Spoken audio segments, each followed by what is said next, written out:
यानंतरची बातमी आहे ती वणव्या संदर्भातली आणि ती युरोपमधील ग्रीसमधून। स्पेन, फ्रान्स नंतर ग्रीसमध्ये देखील आता वणव्यानं गंभीर रूप धारण केलंय।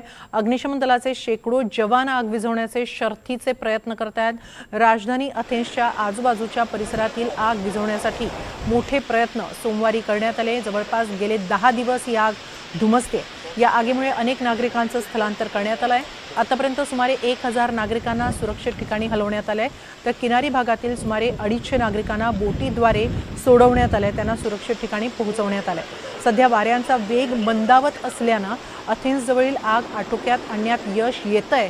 मात्र अथेन्स जवळच्याच अटिकामधील आग अजूनही नियंत्रणाबाहेरच आहे आणि या आगीनं प्रचंड रौद्र रूप धारण केलेलं आहे। त्याची दृश्य धडकी भरवणारी आहेत।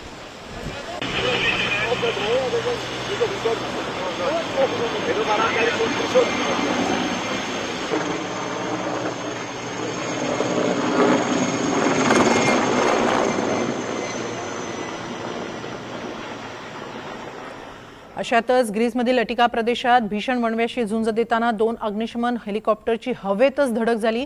अथेन्सच्या वायव्येकडील पसाथा परिसरात ही दुर्घटना घडली।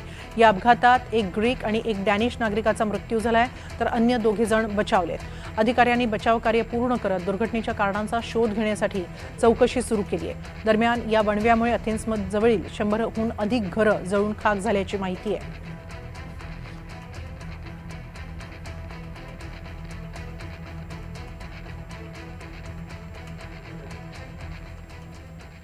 दरम्यान याआधी आग विझवताना गेल्या आठवड्यातच 2 जवानांचा मृत्यू झाला होता। त्याबाबत ग्रीक पंतप्रधानांनी शोकही व्यक्त केला होता।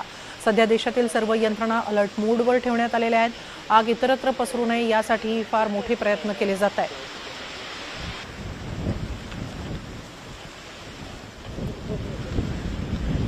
सध्या ग्रीसमधील आग विझवण्यासाठी 12 विमानं आणि 11 हेलिकॉप्टरद्वारे पाण्याचे फवारे मारले जात आहेत।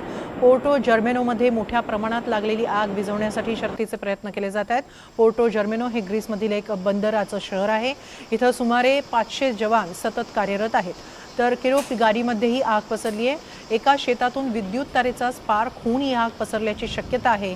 त्यामुळेच या प्रकरणी 2 कंत्राटदारांना दुर्लक्ष केल्याच्या कारणावरून अटकही करण्यात आली आहे।